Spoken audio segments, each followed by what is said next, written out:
We're doing this. We're doing the tech news. What? So on Monday, we talked briefly about some of the stuff Apple announced at WWDC, but there were some details I thought we should catch up on, because Apple is kind of like Trump, you know? Like, whether you love them or hate them, you just can't stop thinking about them. Some of the things they do, you're just like, what?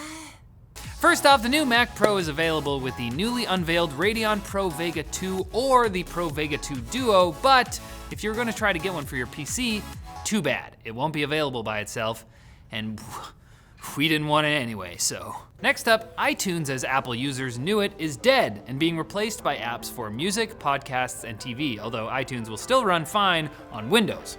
Apple also showed off full voice control integrated into macOS Catalina and iOS 13. Windows has had this feature for years, but I'll grant that Apple probably runs a lot smoother. They're very smooth. Ooh. And iOS 13 and iPadOS will finally add mouse support, although it's designed primarily as an accessibility-minded stand-in for touch input. Because who would ever want to use a mouse instead of reaching up and touching the screen? Come on, you got fingers. We're getting closer. That's fine. We're getting closer. That's fine. Amazon has unveiled a new version of its Prime Air Delivery drone, which is capable of vertical takeoff and landing, but will rotate to a more plane-like orientation to cover long distances. It features a propeller guard around its 6 rotors that also serves as a wing during sustained flight. The drone can deliver packages under 5 pounds to customers within 15 miles in less than 30 minutes, apparently. While announcing the drone at the company's Re-Mars conference in Las Vegas, Amazon's Jeff Wilke said customers can expect to see these drones delivering packages in a matter of months. But Amazon also said something similar about its first drones that they showed off back in 2013. Also, doesn't Jeff Bezos own a rocket company? We're getting rocket drones! Yeah, why don't we just use those? And the newest player in the PC gaming arena is IKEA. The Swedish home decor giant has partnered with 3D printing company Unique to create 3 ergonomic gaming products that look like they were created on an alien spaceship. There's a U-shaped wrist support, vented keycaps to help your fingers breathe? I got the sweatiest fingers.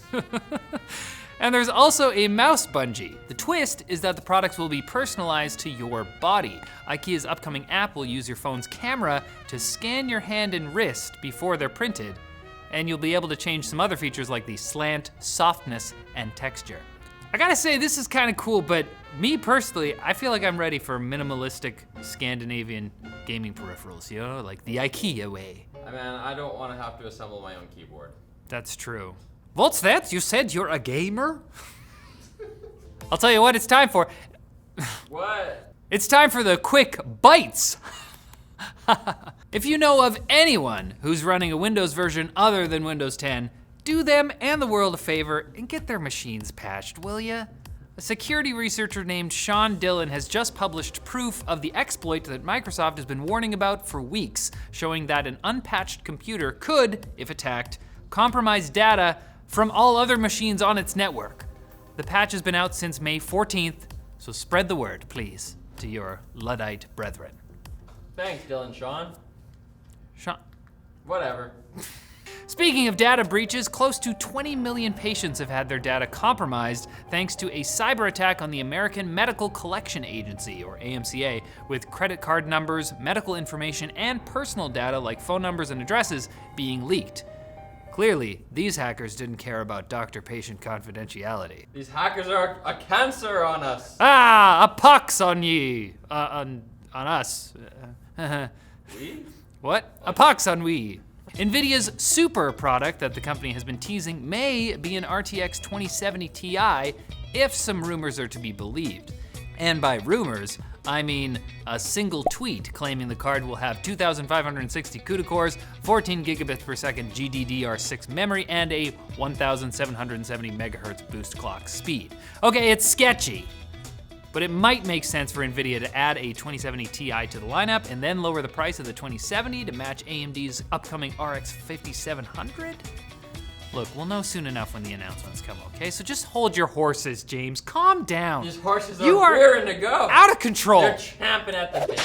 Some slightly more reliable sources are claiming that Destiny 2 will be available on Google Stadia, and it will also have cross-save support, meaning your game saves will be persistent across consoles, PC, and Stadia's streaming platform. Yeah, they'll do anything to get us to play that game again.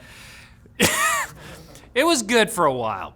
Google's holding a stream tomorrow to release a bunch of details about Stadia, so hopefully we'll find out more then, especially in the evening when it's done, because we might be doing something. Huh?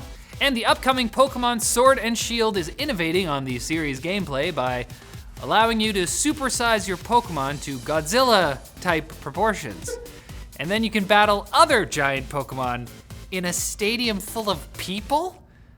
This doesn't sound safe. This only adds to the questions I have about the Pokemon universe. Like, do people eat? Do they eat them? I would eat a Magikarp, especially if it was giant. They say in the Pokemon that Magikarp is all skin and bones. There's like no meat. Pokemon don't have meat on them. They're like piñatas. We'll have to wait more to answer those questions because this episode is over. Thanks for watching, guys. Come on back on Friday. I mean, tomorrow. We're doing, it's mysterious. I can't say anymore. Gotta go. See you later.